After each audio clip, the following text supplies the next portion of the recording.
최근 쿠두스의 오피셜 소식을 전하면서 동시에 모건 깁스 화이트의 바이아웃을 지르며 황골탈퇴한 토트넘의 모습을 알려드렸죠. 그런데 이 깁스 화이트의 영입이 생각보다 훨씬 큰 파장을 일으키고 있습니다. 솔직히 말하면 노팅엄 포레스트란 팀에 큰 관심을 가지지 않고 있었다 보니까 깁스 화이트란 선수에 대해 잘 몰랐습니다. 그저 막연하게 맨시티가 탐냈다고 하니까 잠재력이 있는 선수 정도라고 생각했는데 해외 반응을 보니까 심상치 않더라고요. 그래서 이 선수를 한번 자세히 알아보고 그 내용을 전해드리도록 하겠습니다. 지금부터 모건 깁스 화이트를 파헤쳐 보시죠. 말씀드렸듯이 토트넘이 쿠두스의 이적 이후에 깁스 화이트도 바이아웃 금액을 질러버리자 영국 매체들의 집중 보도가 이어졌습니다. 시작은 지난 10일 밤이었습니다. 밤 11시경에 스포츠 매체 디 애슬레틱의 온스테인 기자가 독점 보도를 했는데요. 독점, 토트넘이 노팅엄 포레스트의 미드필더 모건 깁스 화이트에게로 관심을 돌렸다. 토트넘의 토마스 프랭크 감독은 오래전부터 이 선수를 원했다. 토트넘은 노팅엄이 이적에 동의하는 대로 깁스 화이트를 설득하려고 할 것이라면서 쿠두스의 오피셜이 발표되기도 전에 새로운 이적서를 공개한 겁니다. 이 소식에 해외 팬들은 어리둥절했죠. 왜냐하면 토트넘은 쿠두스 영입에 힘쓰면서 오피셜 소식만을 기다리고 있는데 갑자기 깁스 화이트가 나타났으니까요. 그러면 쿠두스 영입은 취소된 거냐면서 불안해하는 토트넘 팬들도 있었고, 깁스 화이트는 맨시티로 가는 거 아니냐면서 의아해하는 다른 팀의 팬들도 있었습니다. 일부 토트넘 팬들은 이 소식이 가짜라면서 깁스 화이트를 영입하려면 최소 7천만 파운드가 필요한데 토트넘이 어떻게 그 돈을 쓰냐고도 했습니다. 그 정도로 뜬금없는 뉴스였거든요. 그런데 2시간 뒤인 11일 새벽 1시경에는 보도가 더욱 구체화되기 시작합니다.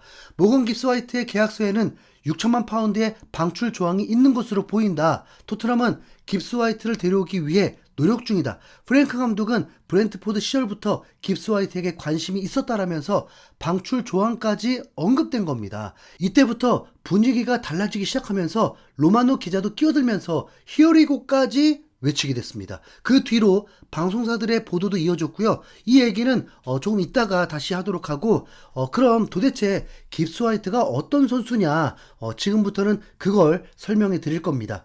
깁스 화이트는 지난 시즌 노팅엄 포레스트가 돌풍을 일으킬 수 있었던 핵심입니다. 프리미어리그가 시즌이 끝날 때쯤에 공개한 올해의 선수 후보에도 들었거든요.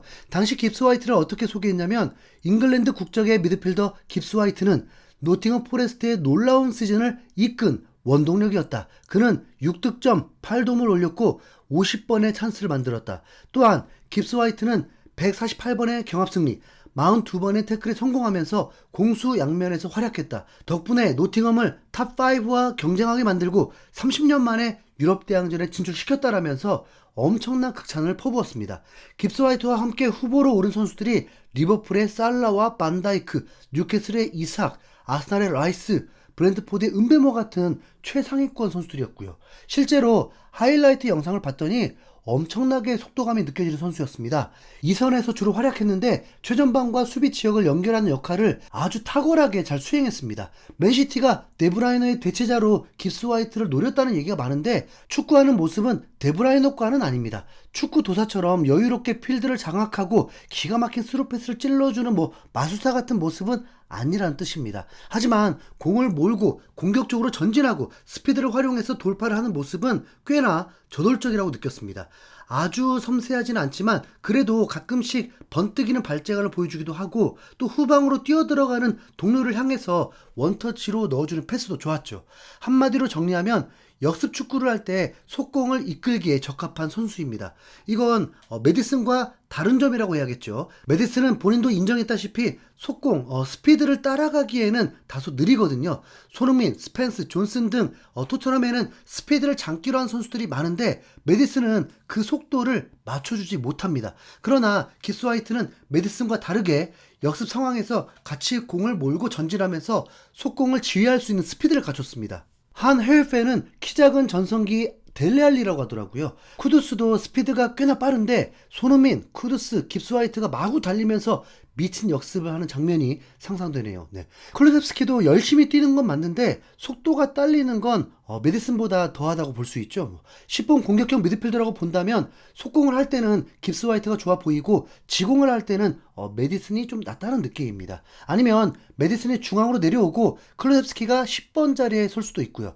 메디슨을 밀어내고 잉글랜드 대표팀에 승선했다는 점도 주목할 만합니다. 아직 쥐역이라고 하긴 그렇지만 딱 8명 뽑는 잉글랜드 대표팀 미드필더로 당당하게 이름을 올렸으니까요. 깁스 화이트가 꽤나 좋은 선수라는 건 노팅엄 팬들의 반응을 보면 알 수 있습니다. 영국 토크 스포츠에 출연한 매스콧이라는 축구 기자가 있는데 이 기자는 노팅엄 포레스트의 팬입니다. 그런데 깁스 화이트의 이적 소식을 듣고는 방송에서 너무 절망적인 반응을 보였습니다. 토트넘이 노팅엄 팬들의 뛰는 심장을 산산조각냈다. 엘랑가를 이적시킨 건 이해할 수 있다. 왜냐하면 엘랑가는 우리 탑5 선수가 아니기 때문이다. 이적료 수입을 올렸으니 잘 됐다. 그러나 모건 깁스 화이트는 다르다. 그는 노팅엄의 핵심 선수다. 구단주는 새로운 역사를 쓰겠다고 했는데 깁스 화이트가 없이 어떻게 그런다는 건지 이해할 수가 없다. 깁스 화이트가 언젠가 떠날 거라는 건 알았다. 하지만 엘랑가가 떠나고 리더가 필요한 상황에 지난 시즌 몇 번이나 주장 완장을 찾던 깁스 화이트가 떠나는 게 절망스러운 점이다 라면서 격정적인 인터뷰를 한 겁니다. 이 기자에 따르면 깁스 화이트는 지난 시즌 노팅엄의 역습을 이끌었던 가장 핵심적인 선수였습니다. 게다가 원래 주장인 예이츠란 선수가 실력으로 주장 자리에 밀리면서 주장 완장을 깁스 화이트가 차는 경우가 많았죠. 그래서 이렇게 깁스 화이트 이적에 대해서 격한 반응을 보이고 있던 거고요. 토트넘의 가장 큰 라이벌인 아스날 측의 반응도 재밌습니다. AFTV라는 아스날 전문 채널이 있는데 유튜브 구독자가 무려 174만 명입니다. 그런데 여기서 생방송을 하면서 토트넘의 깁스 화이트 영입에 대해서 깜짝 놀랐다며 감탄하는 반응이 나왔습니다. 출연진들은 토트넘과 아스날을 비교하면서 이번 이적 시장에서 토트넘의 움직임이 훨씬 공격적이고 신속하다고 평가했죠. 그러면서 깁스 화이트도 아스날이 영입할 후보 중에 한 명이었다는 말도 했습니다. 물론 지금은 에제를 더 원하고 있지만 안 될 경우에 옵션이었다는 말입니다. 하룻밤 사이에 순식간에 2명을 영입한 토트넘을 매우 경계하면서도 부럽다는 말을 했습니다. 아스날도 인정할 정도면 분명 좋은 영입이 맞는 것 같은데요. 토트넘 전문 기자인 골드 기자도 이에 대한 유튜브 영상을 올렸는데 썸네일부터 환하게 미소를 짓고 있는 게 정말 기분이 좋아 보입니다. 골에도 덩달아 기대감이 높아지고 있는데요. 여러분은 깁스 화이트 어떻게 생각하시나요? 응원하는 마음으로 좋아요와 댓글 많이 부탁드립니다. 이상 흰수염구리였습니다. 소리의 시대를 우리는 살아가 수백 개의 골보다 천만 배의 기쁨을 주잖아. 쏜쏜 부러지고 금가고 터지고 쓰러져도 한계를 모르는 거친 호흡이 희망을 주잖아. 소리 시대